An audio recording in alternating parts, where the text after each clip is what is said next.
يا أيها المدثر قم فأنذر وربك فكبر وثيابك فطهر والرجز فاهجر ولا تمنن تستكثر ولربك فاصبر فإذا نقر في الناقور فذلك يومئذ يوم عسير على الكافرين غير يسير ذرني ومن خلقت وحيدا وجعلت له مالا ممدودا وبنين شهودا ومهدت له تمهيدا ثم يطمع أن أزيد كلا إنه كان لآياتنا عنيدا سأرهقه صعودا إنه فكر وقدر فقتل كيف قدر ثم قتل كيف قدر ثم نظر ثم عبس وبسر ثم أدبر واستكبر فقال إن هذا إلا سحر يؤثر إن هذا إلا قول البشر سأصلي سقر وما أدراك ما سقر لا تبقي ولا تذر لواحة للبشر عليها 19 وما جعلنا أصحاب النار إلا ملائكة وما جعلنا عدتهم إلا فتنة للذين كفروا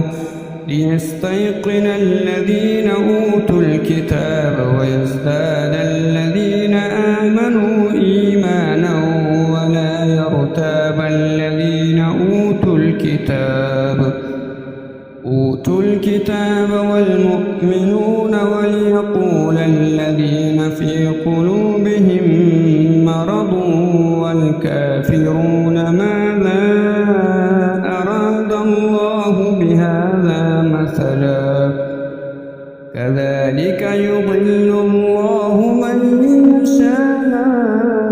ويهدي من يشاء وما يعلم جنود ربك إلا هو وما هي إلا ذكرى للبشر كلا والقمر والليل إذ أدبر والصبح إذا أسفر إنها لإحدى الكبر نذيرا للبشر لمن شاء منكم أن يتقدم أو يتأخر كل نفس بما كسبت رهينة إلا أصحاب اليمين في جنات يتساءلون عن المجرمين ما سلككم في سقر قالوا لم نك من المصلين ولم نك نطعم المسكين وكنا نخوض مع الخائضين وكنا نكذب بيوم الدين حتى أتانا اليقين فما تنفعهم شفاعة الشافعين فما لهم عن التذكرة معرضين كأنهم حمر مستنفرة فرت من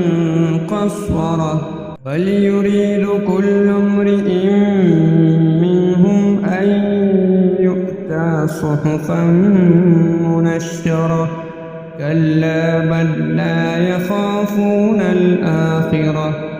كلا إنه تذكرة فمن شاء ذكره وما يذكرون إلا أن يشاء شاء الله هو أهل التقوى وأهل المغفرة.